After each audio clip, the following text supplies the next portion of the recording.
When I was a kid, the first piece of sports equipment I ever remember getting was a soccer ball. And that's what we call it in North America. They'd call it a football in other parts of the world. And it was leather and it was good. And it got destroyed on the streetcar tracks. But that's another story. They call that game the beautiful game. And frankly, I don't get it. I liked it as a kid, but I have a hard time watching it because they don't score enough goals from my perspective. Now, on the other hand, you could be a basketball fan, and I do kind of like basketball, and they just keep scoring and scoring and scoring. Somewhere in the middle is something that I would like, but I was talking with a man from another part of the world some years ago, and I said to him, I just don't get why they call it the beautiful game, because they don't score enough goals. And he said, that's because it's hard. And I thought, yeah, it is hard. And that's because it's hard. And, it's important for us to understand that life is not supposed to be easy. It's supposed to be hard, but it's supposed to be hard in a particular way. I'm quite taken by the fact that Robert Coleman, in his book, The Master Plan of Evangelism, covers a lot of good stuff. And in his passage on impartation that we're dealing with, he never mentions this subject. And that kind of shocked me because there's a lot of subjects he does mention, and we dealt with them last week. You can go back to episode 69 if you're at 70 and you haven't seen 69. They're very important. And in his 3,600 word chapter, he uses about 74, I think it is, different scripture references. So he's deeply and intensely biblical, and it makes a great study for you to go through and stop, look up the verses as you go. There's something really much more powerful about reading and getting things into your life than it is about watching videos like this. Because at this video, you got to go at my pace. You can stop it. You can rewind it. That's a bit of a pain. You have 15 seconds. That's never exactly where you want it to be. But if you're reading a book, you can stop and say, let me think about that. Let me marinate in that. Let me just sit on that for a bit, and let me go look up the Bible verses that he's referring to here and mull over whether you can see that he might have included some things that he didn't include. I think he didn't include what in a contract. If you had some kind of a contract, it would be the fine print. I love the fine print that they have in these commercials that they show you this wonderful drug and these people having a great time and beautiful scenery. And I don't know if you've noticed, but the color in the picture of the person, just the color and the logo, they're very careful with it. And then they got the disclaimer, the fine print that basically says, this drug might kill some people. The fine print. But Jesus didn't leave this as fine print, and I'm moderately, not really deeply, disappointed that, in fact, Coleman didn't bring out what I'm going to bring out. So get your heart out on, because here we go. Now, today we're off the campus. We're not dealing with what he covered in the Master Plan of Evangelism. Coleman mentions in his chapter these subjects, and he does a fine job of explaining them. Particularly, he's good about life in the Spirit, and the Comforter is going to come, and so on. Very good. But what he doesn't mention is suffering. He never mentions suffering. And I found that quite remarkable, because suffering is part of the gig. It's part of what it is to follow Jesus. Jesus mentions it about a dozen times in the Gospels. For example, in the Beatitudes that are recorded for us in Matthew and Luke, he says, you're going to be insulted and persecuted, and it's going to be difficult. It's going to be tough for you, and that you shouldn't get all bent out of shape over it, because the prophets were treated in the same way. So he's telling us that if we are actually going to follow him, we're going to explain to ourselves first and foremost that the road is going to be tough. And I don't mean tough, flat tire tough. Wendy and I were reading in the scripture this morning at breakfast, as we do most mornings at breakfast. And we were directed to the passage in 2 Corinthians. I think it's chapter 11. I'm not sure, but there's a long paragraph in there where Paul says, shipwrecked, beaten, all kinds of things for you. And it was a tough life for him, but he didn't quit. And he kept on going. And when he got to the end, he said, I've run the race. I've finished the course. 85% or more of people who start in vocational Christian ministry, even getting paid to do it, quit before they get to retirement age. Now, I probably have said this before, but I don't know what the word retire means. I can't imagine not doing what I do. I try every day to do the things that the Lord has put before me, and it's hard, but it's not hard. I'm working on a thing with some Google Apps scripts, for anybody who understands that right now. And it's complicated, and I'm using artificial intelligence to help me and say, how do I fix this and moving forward. And the purpose of this is to, at a fair that's coming up in our town, where we're doing our ministry, is to be able to hand a phone to somebody and say, give me your contact information and we'll send you that. That's very simple. It just has the first name, the last name, the phone number, the email address, and boom. And immediately, if I get this right, and it's not right yet, I got a few more weeks to finish it up, it'll send them out an email, it'll send them out a text immediately, it'll put them into a system where we will follow up and phone them back and ask for their physical address and then automatically send them some mail through a different service. It's hard, but it's not that hard, people. It's not like getting beaten with rods or 39 stripes. It's difficult to do, but I don't know any other church that will do this. We're going to be, in this case, in our town, at a fair kind of a thing on Main Street they do every year. They call it Summerfest. And there's going to be about 100,000 people that pass by our booth, and we're going to kind of bribe them with something. And if they'll listen to this brief presentation, and some of them will give us their contact information, and many won't, most won't probably. They'll take the free gift and say, thanks, I know where to find you, which basically means, no, I'm not going to find you. But some will show some interest. And of those that show a little bit of interest because they surrender their information to us, we follow up and we reach them in very different mechanisms than what Jesus did. But Jesus left us this opportunity to share the gospel. And he told us in the Beatitudes how blessed we would be if we had a tough time doing it. When he sent out the 12, he gave them, it's quite a long warning in there in Matthew's gospel, where he says, you're going to be like sheep among wolves. We don't have that agrarian situation for most of us today, but the sheep are fairly docile, and the wolves, come and get their fill and take a sheep and eat them up and move on. Jesus said, some of the people are going to really reject you. This fear of rejection is a huge fear that we have. All of us have this fear of rejection in us. And that's why the Bible says about 400 times, fear not. Sometimes it's an instruction. Sometimes it's for all of us. Sometimes it's instruction for an individual.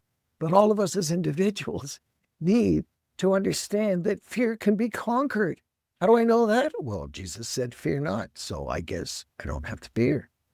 And when fear rises up because it seems like a natural emotion, probably something that's built more around our sin nature than our actual God-given likeness in the image of God, fear's got something that I've got to learn to conquer. What am I afraid of? Well, if I'm afraid of the thing that I should do, then I've got to find a way to conquer it. And Jesus said to the 12, yep, it's this way it's going to be. And they had to learn how to do it, which they did after Pentecost. Jesus said to them long before the cross, take up your cross and follow me. Deny yourselves. Now, they knew what a cross was in the sense that they knew that it was the execution system in the Roman culture in which they lived. But it wasn't a daily experience of them. And he's talking to them about taking up their cross at a time when it's going to be later, after he suffers himself and goes through and leaves us an example of suffering, that they can say, oh, now I get it. It's a cross to carry. One of the Gospels says daily. Daily, it's a cross to carry.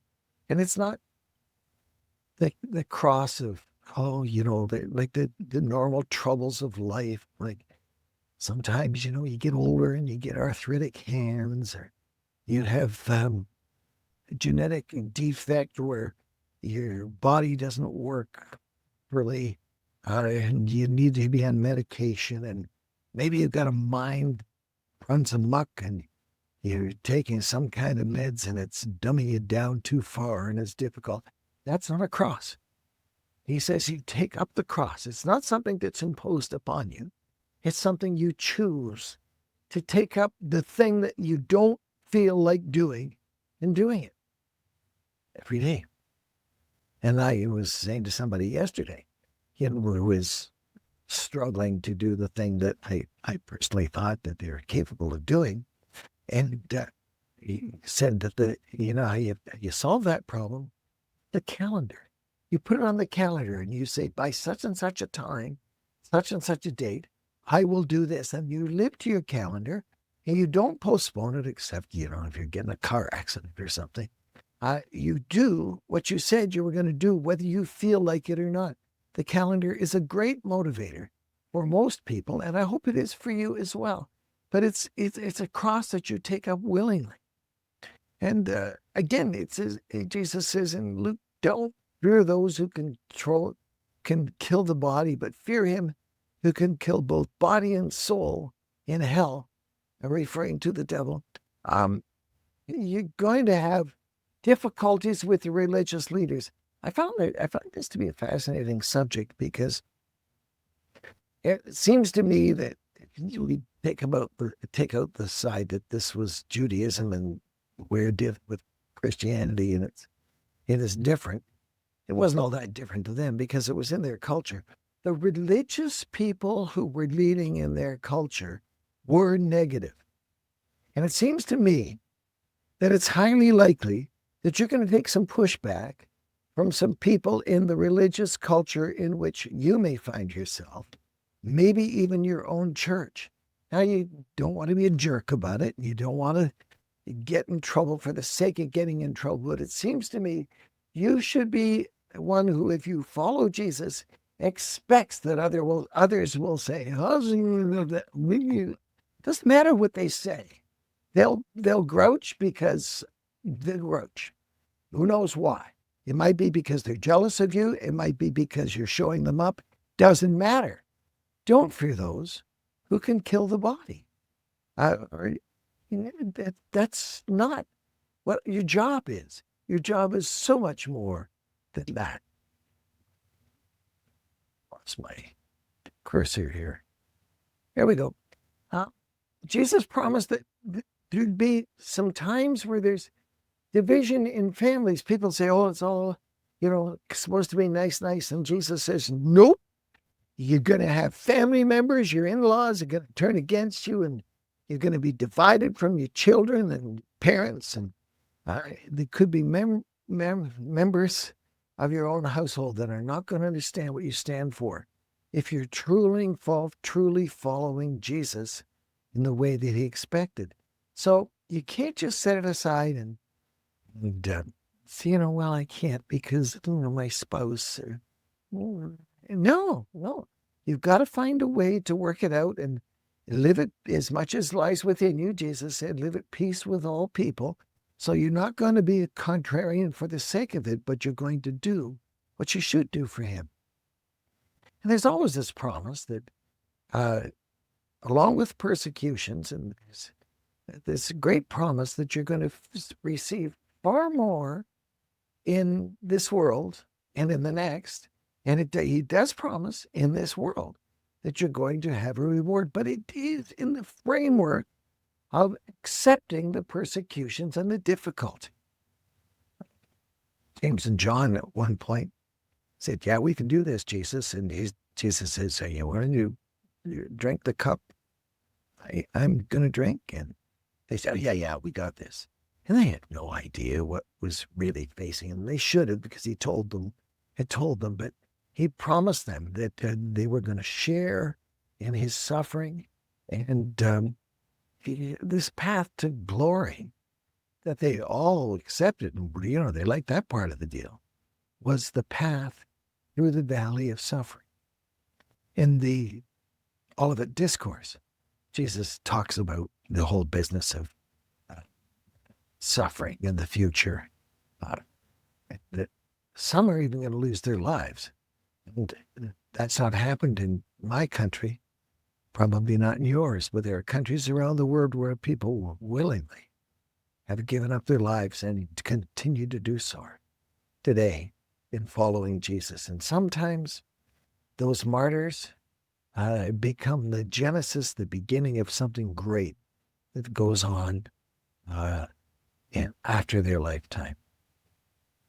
You've got to understand that you're not going to get along with everybody in the world. People hated Jesus, they're going to hate his followers. And they're going to resist. There's this sin nature that desperately wants to kind of shut the Christian message down. Get used to it, people. So you're going to have some kinds of difficulties, and voting in new politicians is not going to solve. You're supposed to have freedom of religion. Yeah, get over it. So's everybody else. And, there's some people who think that the world should be a freedom from religion. You can really say the separation of church and state. And yes, there's a political choice, it's not a biblical choice, to have a separation of church and state. But Jesus never, ever gave any indication that you should try and manipulate or control the ruling powers. I don't get why some people think, well, this is a Christian country. No such thing. Never has been. Never will be. There are some countries that have a foundation on things that come from Judeo-Christian values and so on, but the country will never be dominated by the Christian faith. There have been a few times in history where towns and small places were changed for a short period of time.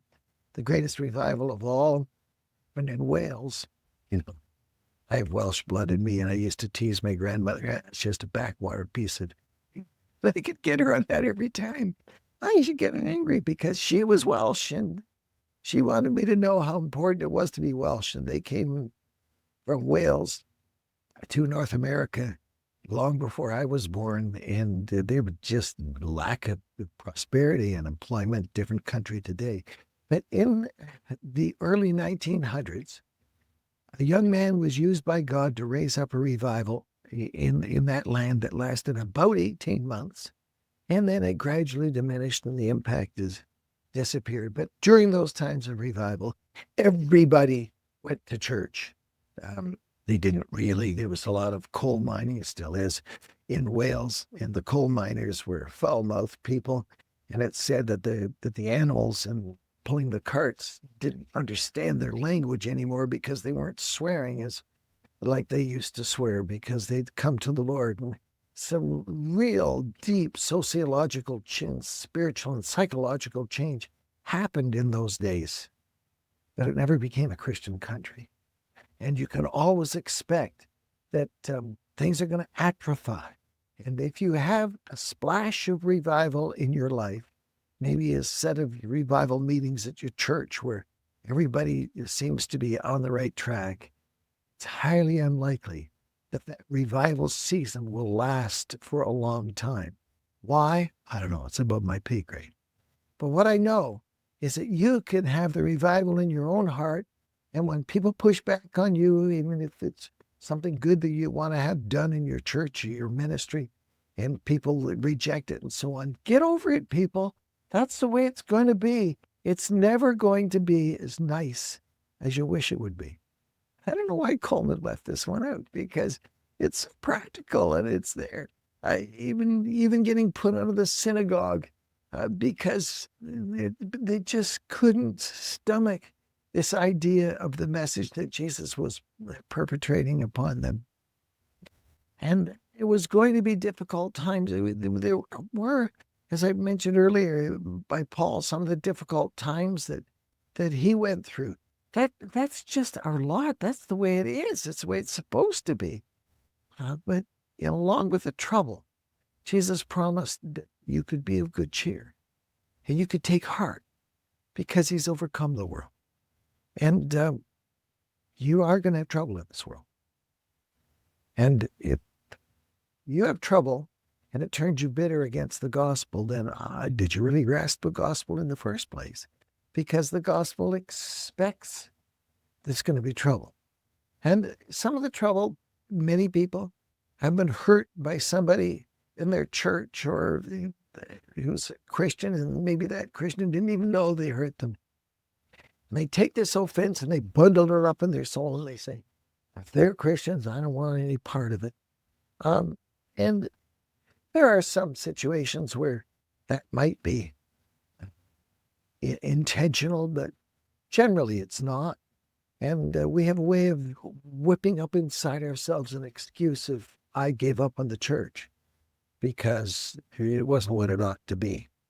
That's no reason to give up on that which Jesus died for. There's a book that was written way back, I don't know, around 1896, something like that, by a guy, I forget his last name, his first name, Sheldon, In His Steps. And it's built around a verse from Peter's writings. And it's fascinating that it's a decent story. It's been put into a movie a couple of times. And I haven't actually seen it, but it's free. You can get it online. I don't know, 2013 movie kind of thing, In His Steps. It's available on Tubi for free and probably on other platforms as well. And it may well be worth watching. And it's a sincere story. I assume that the movie follows the original story of this man who's in trouble, who comes into the church and speaks to the church and says, if you're Christians, I don't know, you say you follow Jesus, I don't know what that means. I don't think you do either. And it was probably a good place to start. But that verse that it's built on is built on the framework. If you can go read it, 1 Peter chapter 2, 20-ish. It's built on the framework of Peter talking to slaves. And, how good is it if you get, beat up and, you've done something bad. If you do something good and get beat up, then, And he says, we're called to follow the suffering of Jesus and follow in his steps. So you can expect that in church, you're going to get some bruises. It's not going to be all satisfying. There are going to be seasons in church life where things don't go as well as you wish they would go. And it's never going to be perfect. Well, if it's perfect for one of those brief times of revival, take the pictures and enjoy it and put them in your photo album, because you're going to need the reminder of that. Kind of like in marriage, the wedding pictures, you look so young and beautiful and handsome in those wedding pictures. I mean, the kids come along and can't get sleep at night, and it's difficult. But that's not the kind of difficulty he's talking about. But you can take the pictures for how good it was way back in the day, and it'll help you remind you of the good times in church. But, you're not going to get an album full of good pictures in church. It's going to be a daily thing. I remember there was a touch of revival, just a touch, when it was in Bible college. I remember our president saying that was not God's intentions. God's intention that he spoke from Peter's message that at Pentecost, God has made him both Lord and Christ. The idea of the lordship of Christ that he pressed forward for us that we would understand that. I've never forgotten it all those years later, because it was so important to me, because I was saying what's missing in my life and everything else. And it was just simple. Don't overcomplicate it. Just make him Lord. We have Jesus predicting that Peter's going to have a tough time. We've got all kinds of evidence that suffering is a part of the walk with Jesus. He never hid the cost. You shouldn't either. You shouldn't hide it from yourself. You should always remember that you can marry price with the prize, that there is the hope, the eternal rest. There is the grand cause of things that goes forward. Adjust your expectations if you get disappointed, and changing your venue is not going to change things. There is typically a kind of a cliff that people face. They get a new situation. Pastors run into this, and they have, we used to call it the honeymoon period. Maybe they still do, I don't know. But everything's nice for about a year or 18 months, and then afterwards you find out the people in this place are just like the people in the last place. They're not perfect. They don't do what they said they were going to do. They're criticizing me. They expect me to do too much. Yeah. That's the way it is. That's the way it's going to be. And I can tell you without any doubt whatsoever that if you're going to follow Jesus and truly follow him, it's going to be tough. And if you're saying tough for me, then you're probably not following as closely as you should. It should be somewhat painful. It should be somewhat difficult. It's supposed to be that way. Jesus demonstrated it by going through some suffering, resistance in his own ministry. John talks more about the resistance that he got than the other gospel writers. Perhaps that's because John was the last one to write and say, we've left some things out here. It's very important that you recognize this is a wonderful road. And yes, you're going to get bruised, but the bruises are going to be worth it all. An old song that you used to sing when I was a young person. It will be worth it all when we see Jesus. Life trials will seem so small when we see him. One glimpse of his dear face, all sorrow will erase. So gladly run the race till you see him. I wasn't planning on saying that, but you see, that's deeply embedded in me when I was young. And I learned then that, life's going to be tough. It's important that we teach other people that it's going to be tough. There's going to be resistance. And the way out is never to run away. It's to stay and serve until the Lord moves your arm to something better. I sincerely hope that you'll take this lesson, this video, and that you'll pass it on to somebody else. It will not do any good just sitting there on YouTube unless somebody watches it. And nobody will watch it if you don't tell them, because I'm going to advertise. I don't have a budget for that. I might, but I doubt it, because word of mouth advertising is always the most powerful. And if you want to take this outline, if you want the PowerPoint slides, if you want the background research, get in touch with me. I'm happy to have you have it and do it yourself in your own church or for your own friends or whatever. If you're just maybe a small group leader in your church, you too can turn it. You've got it.